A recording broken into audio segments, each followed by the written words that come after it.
And we're live. Hi everyone, welcome to our Sharks for Kids Marine Science Hangout.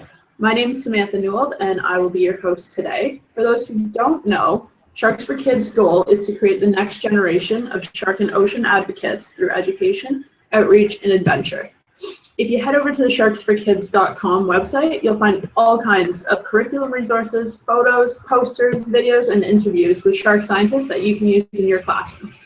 Today, I am excited to introduce Brit Finucci. She's currently based in Wellington, New Zealand, where she works towards her PhD in marine biology at Victoria University. Her research is focusing on New Zealand deep sea shark species that are caught as bycatch in the deep water fisheries. She's an awesome photographer. Her images have gained recognition from National Geographic, Getty Images, and Canada's leading photography magazine. Brit, it is great to have you joining us today, and we're excited to learn a bit of research and travels. All right, thank you for having me. I hope everyone can hear me all right. Just gonna find the screen share. All right, is that working?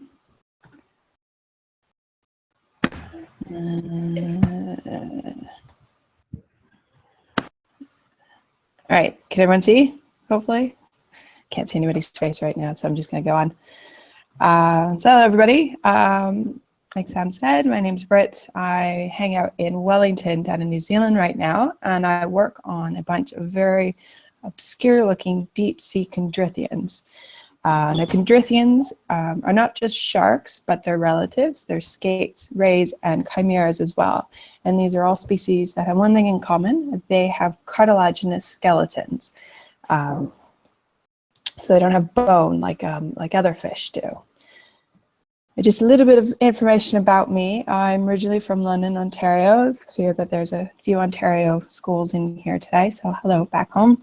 London is infamously known as the birthplace of, unfortunately, Justin Bieber. Well, fortunately, if you're a fan of him. Anyways, I did my undergrad at the University of Toronto, where I studied, did a major in zoology.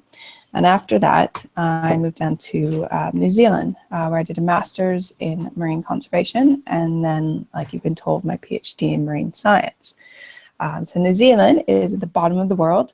I couldn't have moved any further away from home, but I don't regret it. I've been here for about 5.5 years now. It's a wonderful country, and everybody should come visit it when they can. And it didn't take long for me to get into shark science. When I started my PhD, I was told to look at some deep sea sharks, and I really didn't know anything about them. They don't look too appealing at first. They don't look like your typical sharks. They're creepy looking, I thought, and I was a little skeptical going into it, because everyone, you say sharks, you think of great white sharks, you think of whale sharks, but no one tends to think of deep sea sharks. And the funny thing is that deep sea sharks actually account for nearly half of all known sharks that are out there today. So they do make up a large, important part of shark diversity. Now, the sharks I work on, they are caught as bycatch, and they are data deficient. And what I mean by that, so I think this is a very important thing to go over. So what is bycatch? Basically, when fishing boat goes out, they're generally looking for maybe 1 or 2 species of fish that they're trying to target. And unfortunately, they also tend to catch a lot of other species. They don't want to catch them, but just the way that they are using their fishing nets, they do catch other things as well. So I just have an example here. Now this is from a research survey, so it's not a fishing trawl, but just to give you a general idea of what you would catch if you put a net down in the water. So say the orange fish you see in the picture are your target fish, so that's what you want. Everything else is bycatch.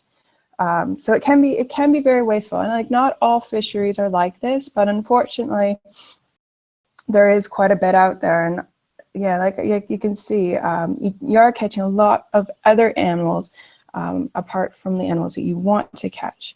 And that's what my sharks are. They are bycatch species. And as far as data deficient goes, it just means that we don't know anything about them. So, you know, a lot of times we don't even know how big they get. We don't know where they live. We don't know what they eat. We don't know how many pups they have or how often they give birth. We still don't even know how many species there are. Deep sea sharks in particular can be very, very hard to determine what species they are. They all look exactly the same. So this picture here, we actually took some x-rays of some sharks because we couldn't tell what species they are. And one feature that you can use to tell sharks apart is the number of vertebrae they have. So that's just what this photo was for. We hauled up some sharks and we took them over to the zoo one day, and the zoo let us use their x-ray machine. So we just plopped the sharks down and counted the vertebrae. Unfortunately, we didn't really come to any conclusions, but we did get some pretty pictures in the process. So yeah, a lot of what I do is very, very basic biology. It's trying to measure sharks that are too big for my scales. It's looking at the reproductive biology. So I'm looking at how big they get before they're allowed to start breeding, how many pups they have, that sort of things, as well as I do look at their diets and distribution, where they're found. And then we're trying to determine if these characteristics, if these make them vulnerable to fishing, so vulnerable to being caught as bycatch. So if we catch too many of them, are they going to disappear from the oceans? Now, like I mentioned, I work in deep sea Chondrichthyans in general, and one group that I focus a lot of my work on is Chimaeras, and they tend to be for the forgotten group in the Chondrichthyans, but they're my favorites, and I'm just going to play a very short video for why they're my favorite. They are a little special, and just wait for it. This guy's thinking hard. So it's the bait that's put at the bottom of the ocean, and yes, he misses it. He face plants in the sand instead. He may be targeting something else, but I just think it's a cute little video to show that chimeras are very cool and that we do need to show them some love as well. Now, there are 3 groups of chimeras. I work on 2 of them. And chimeras are put into their groups depending on the shape of their nose. So there are the short-nosed chimeras, and on the, what's my left, I hope it's your left as well, is the black chimera. And this guy has the coolest scientific name. It actually translates to the Batman water hare. So he is my favorite. And on the right, you see one of the museum specimens. So I do spend quite a bit of time looking through museum specimens as well. They are a good source of information to see what's out there and to try and tell different species apart. The other group of animals the other group of chimeras I look at are long-nosed chimeras. And theirs are also my favorites because of their very obvious long noses. This is a rhino chimera. It's found in the Pacific Ocean. You do get quite a few of them around New Zealand, and they are quite deep animals. Their snouts, you see the little baby one at the bottom there, their snouts when they're born, they can account for 50% of their body length. So they do look quite ridiculous when they're little. And these guys get quite big too. They get to about 1.5 meters. The biggest one I had is about 140 centimeters. And as many of you might have seen online, I do work on a true shark, the prickly dogfish. They are very charismatic looking creatures. And yeah, I do share quite a few of those photos online. I do see them make the rounds. And they are called prickly dogfish because they are prickly. You can see in this photo here, so it's the close-up of the face. So shark's skin is covered with what are called dermal denticles. And they're very different in every species. And dermal denticles in these sharks, and you can see, I don't have a pointer right there, very, very, very sharp, which makes them actually very difficult and very annoying to handle. During these dissection days, my hands were usually all carved up and scratched. And, so they're very, very difficult to work with, but they're also very cool little sharks. They only get to about 60 or 70 centimeters. And the coolest thing I found from research working on these guys is they actually eat the other chimera species that I work on. What they do, it seems, is that chimeras lay eggs, and they lay them at the bottom of the ocean in places we're not quite sure of.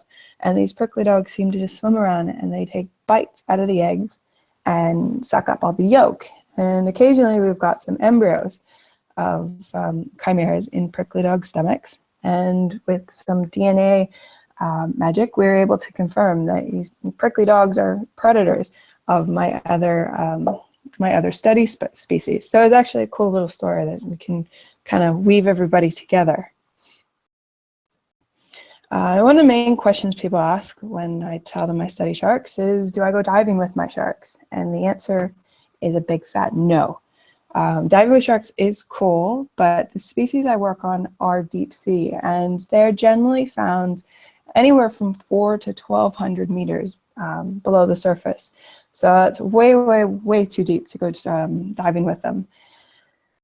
It would be cool to see them, but I personally don't think I could sit in a submersible and go that deep down. But instead of diving, sorry, one more slide, I forgot about this one. So this is what my sharks look like. Unfortunately, they are dead. The animals I play with, when they're brought up to the surface, there are some big changes in the environment. And unfortunately, the guys don't make it. If they are still alive, fishermen do throw them back in the ocean. But when they can't, they do get sent to me. So at the very least, we're trying to use them to their full potential, gain all the information we can from them. So in the future, hopefully we have enough information that we won't catch them anymore. So every so often, it's like Christmas to me, I get big white bags of frozen sharks, and that's where my shark science comes from. When I was lucky to, when I first started my PhD, I did go to sea. So instead of diving, I get to go on a big fancy science boat. And we went out to the Chatham Rise, which is just off the coast of New Zealand. And it was a 28-day voyage. You get in little bunks, as you see there, but they got big side panels on the side because the boats do rock around quite a bit, as you can see from the water coming out of the faucet. We had 50-knot winds and 8-meter swells most days. So you do have to kind of grab onto anything and everything you can as you try and walk around the boat, because it's quite easy to get knocked over. And unfortunately, with that kind of weather, I was very, very sick and spent way too much of it in the bathroom or kind of curling up on the ground. But it was worth it. It was totally worth going out there because you get to see some very cool things. This is the lab on the boat. You can see some of the scientists, they're working away. And these boats do go out different times of the year, and they're collecting data on species that are commercially valuable. So they're worth a lot of money to the New Zealand government. And they're trying to make sure that these fish populations are healthy so we can keep fishing them into the future. And one of the stocks that they look at is the orange roughy, which is that orange fish on the right. They're really, really cool. They're very long-lived fish. They live over 100 years. And they are very deep sea as well. So they collect a lot of biological information on these fish.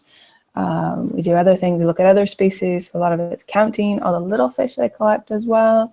They'll also take samples. You see on the bottom left hand, those white bits are called otoliths, which are fish ear bones. And these can be used to age fish. So as the fish get bigger, you get rings that grow around these otoliths. So it's like tree rings. So as the fish get bigger, they deposit these minerals, and you're able to cut the otoliths open and count the number of rings on the otoliths, and that tells you how old fish are. So there's a lot of good science that goes on these trips. And of course, I was out there for the sharks, and I got to see plenty of different shark species. On the left, you got some spiny dogfish, which are very, very common in New Zealand. Get some deeper gulper sharks, and of course, my favorite, a little tiny prickly dogfish. We've also got a lot of lantern sharks. So these sharks actually glow in the dark. These are Lucifer's dogfish. They're quite small. They get to about 40 centimeters. And I also got a lot of Baxter's dogfish here, this evil-looking dude. They're my least favorite shark out there. And then there's some different unusual ones as well. This is a Dawson's cat shark, which in my opinion, has the coolest eye out there. They're only found around New Zealand. And then these are the jaws of a seal shark. Seal sharks are relatives of cookie cutter sharks, which a lot of you probably heard of. So they have teeth that are used to basically go around and just take chunks out of other animals, and that's how they eat. We also got a lot of flat sharks as well, some big skates, as well as some more uncommon ones. This is a little blue skate, from what I remember. And of course, there's a lot of other cool fish that we saw as well. You get some deep sea monsters like a fangtooth. We've got this toadfish here, which is a relative of the blobfish. Lots of different squids. And this guy, which I can't remember the name of right now, I apologize for that. And the one thing with the deep sea species is they're actually quite small. So this fangtooth here, he fits in the palm of your hand. He's only about 10 centimeters big. As fierce as he looks, they are very, very small down there. And at the surface too, you'll see a lot of cool things, a lot of albatross and seabirds flying around. They're always looking for fish, and they're always quite amusing to watch as well. And I think, yeah, so I've just included this. I wasn't sure of the time, but I just included this as well. This is, I want to talk a little more about this, but chose to talk about more of the deep sea stuff instead. These are just photos from a survey I was doing about 2 weeks ago up in Darwin in Australia. And these are other species. They're other more or less data deficient species we don't know anything about. They're, the one on the right here is a river shark. It's a glyphis species, so they're very uncommon, and so that basically we went out on a boat for a week and we're just fishing for these sharks. And again, we're just trying to collect information, very, very basic information about these sharks, where they are, how big they are, how many there are, and yeah, just trying to understand a little more about shark diversity. So there's still, I guess one thing to take from this is there's still a lot to know about the sharks that are out there. You know, there's nearly 1,200 species of sharks, skates, rays, and chimeras. So it's not just about the great whites and the whale sharks that we need to look into. We still have to start looking at a lot of these more uncommon species as well. So if anyone is interested in getting into shark research, I highly recommend looking at species that nobody else looks at. And I think just end on here so I have time for questions and stuff. If people are interested in contacting me, I do have my email address there. I will admit I'm in the last few months of my PhD, so I probably guarantee I won't be answering emails anytime soon. But you can follow me on Twitter and Instagram as well. I do post lots of photos up there all the time. And I think I can just leave that up at the moment. If I go back to here. Does that work? Amazing. That was Did awesome. I do it right? Yeah. I think. That. Oh, there we go. There. Cool. I am that was awesome. I'm gonna open the floor up for some questions. So we've got time for 2 questions from each classroom. I will start with Mr. Londo's class in Acton, Ontario. She can answer. That's a good question. What else could we ask? Someone wanted to come up and ask, maybe, are the sharks you study dangerous? Sean, you want to do that? Come on up really quick.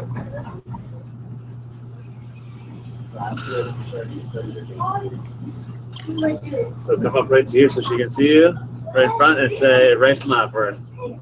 How many different types of sharks are there? I mean, whatever. I messed up. That's okay. How many sharks are there?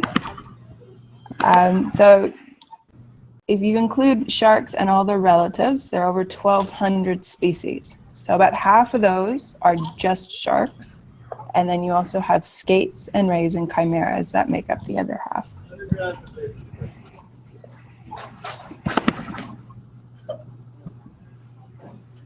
What's the most dangerous shark in the world? What's the most dangerous shark in the world? Okay, so you're good. Well, if you look at reports, most people do have encounters with great white sharks. So those are the ones that people interact with the most. But we don't like to say they're dangerous. It's just unfortunate events that occur with sharks every so often. Awesome. Mrs. Baum's class, do you guys have some questions that you'd like to ask?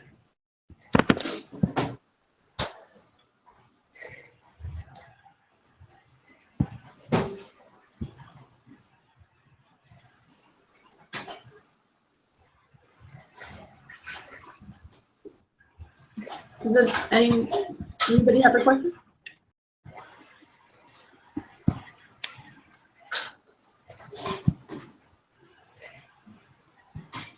Oh, okay. We can't hear anything from your side. Does she want to type them in? Yeah. Do you want to type in your questions into the chat?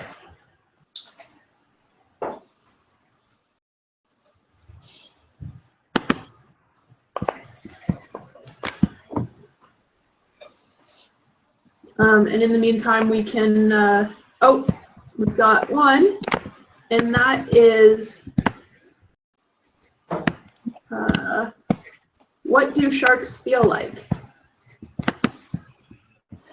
Chimaeras, for example, they're actually very smooth. They're kind of slimy as well, which makes them quite difficult to pick up sometimes. But other sharks, they can be quite rough. Especially with like prickly dogfish. It's like sticking your hand on a pincushion. Awesome question. Do you guys have a second one? Here we go. Where do you get your sharks? So my sharks come from either research surveys that are done by scientists, that they'll pick up sharks occasionally. I also get sharks from fishermen as well. So I try and, yeah, they come from all over New Zealand.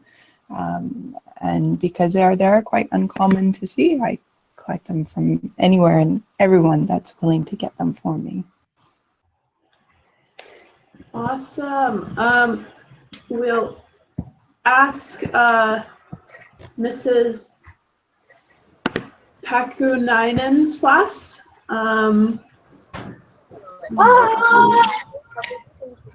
There we go.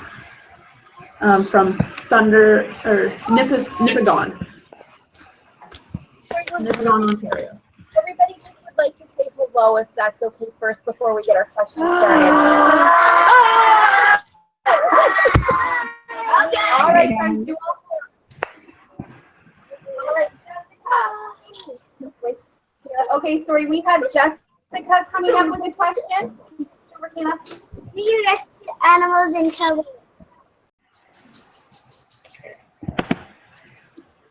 I didn't hear that. Can I get that again? Do you rescue animals in trouble? I think she was asking, do you rescue animals in trouble? Oh, do we rescue animals in trouble? Yeah, yeah, we can. Well, if they do catch animals and they're still alive, we throw them back in the ocean as quick as we can.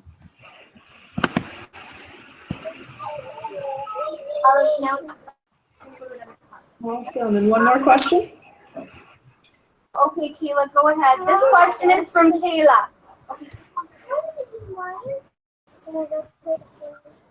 Okay, go ahead. How many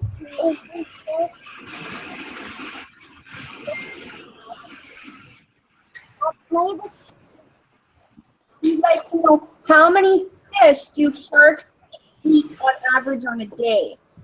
How much food do they eat in a day? Oh, that's a good question. That's hard to tell you an answer for. I had one prickly dogfish that had about 4 or 5 eggs in its stomach, so that might be a good indication. So we could say a couple of fish every day. I guess it depends how hungry they are and how big they need to get. Thank you. Awesome. And now we'll get a few questions from Mr. Van Hatten's class from Thunder Bay, Ontario.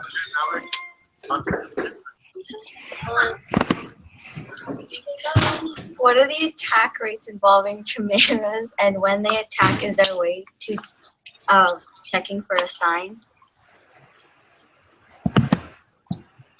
So I heard bits and pieces of that. Can I get that again? What are the attack rates, and what are the attack rates involving chimaeras, and when they attack, is there a way of checking for a sign? So attacks and chimeras.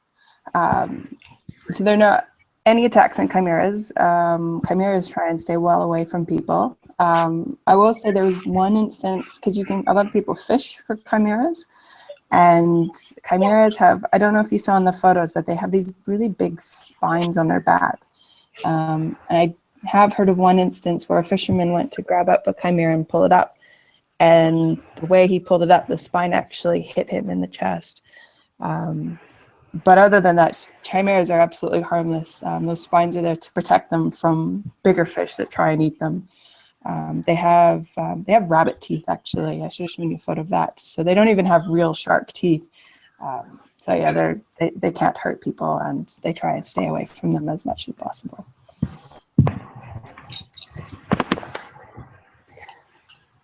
What was the most challenging shark species that you have ever studied? Good question. I think with the deep sea in general, it's hard to study deep sea because it's hard to actually find the sharks far away from land, and it's very expensive to do deep sea research. So not only is it, that you're trying to find sharks we can't find, you also need money to find them. So I think just overall in general, deep sea work is quite difficult. It can be done. You have to use all resources you can. But yeah, I think just in general, all my sharks have been a little difficult to find. But I've been lucky. I've gotten what I needed and keep hunting for them. Thank you. Awesome. Thank you, Mr. Van Hatten's class. We'll move along to Ms. Barch's class from Thunder Bay, Ontario. Hi, my name is Owen, and what is the biggest shark that you've seen? The biggest shark I've seen, I have seen a whale shark, and those can get up to, I think, about 10 meters or so. The biggest shark that I've worked on was about 2 meters, and that was one of the river sharks that I showed you in the last photo. And that was nearly half the size of the boat. So we had a 5-meter boat, and the shark was about 2 meters. So that was fun to bring him up to the boat. Sorry, cut you off there. Awesome. Hi, my name is Riley. What is the grossest shark diet you have seen? The grossest shark diet. Chimeras have pretty gross diets. Bunch everything up. Because like I mentioned, they have rabbit teeth. So they grab onto a prey and they just chew. So when you open the stomachs, they just have mush. And it's very hard to actually to figure out what species they're eating. And it's like a jigsaw puzzle almost. You got to kind of put bits and pieces back together. But yeah, they're probably the grossest. Thank you. And then we have our last classroom. I don't have you guys on the screen. Can you guys unmute yourself, Mrs. Huddy's class? Oh, perfect. Cornette, yeah.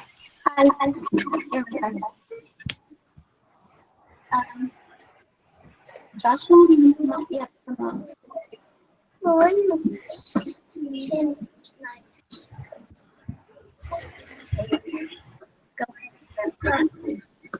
Hi, my name's Joshua, and do you study thresher sharks? Do I study thresher sharks? No, I don't study thresher sharks. I would love to see a thresher shark. That's definitely on my list of sharks to look at. Good place to see them is the Philippines, if you ever get over there. But you don't really see them in New Zealand too much. Hello, my name is Whitney, and what would be your favorite shark that you have studied? Oh, yeah. Sorry, can you repeat that? Which place would you like to go next? To study sharks? Yeah.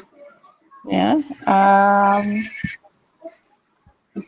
kind of like staying in New Zealand. I think New Zealand and Australia are very good places to study sharks because they have a lot of unique species and a lot of species that are only found in these areas. So I've no problem just staying here and keep doing what I do.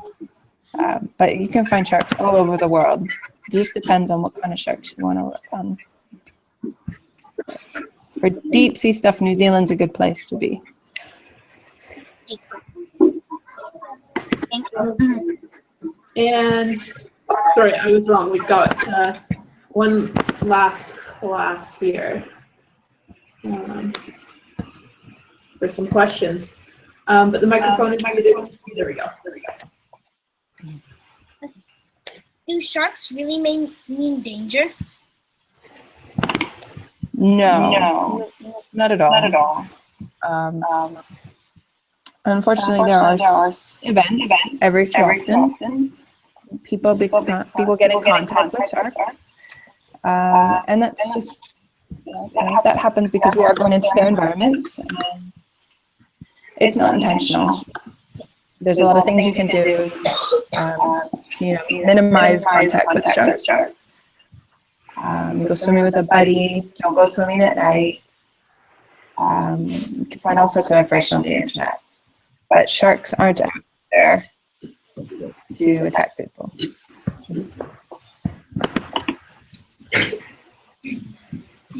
Are any sharks colorblind? Another big one. I don't really know about shark vision. I do know in the case of the deep sea sharks, they do have much larger eyes than a lot of other sharks because they do basically so they need bigger eyes to kind of see anything that they can. But I don't know color vision and vision in general in sharks too much. Sorry. Thank you. Well, that was awesome. That was all the time that we have today for some questions. Thank you so much for joining us today, Brit. It's been awesome to have a little bit of light shed on these species of shark that you get to see that not many other people do. Just a reminder to everyone who has joined us today, you can follow Brit's Adventure on Twitter at Brit Finucci, and follow Sharks for Kids on Twitter, Facebook, and Instagram for amazing photos and the latest shark news. I'm going to turn on all your mics so you can give a thank you to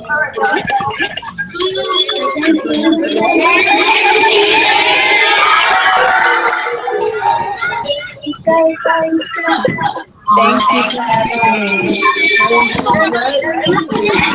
Awesome.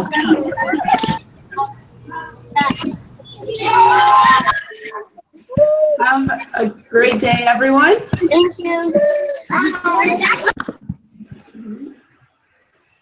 And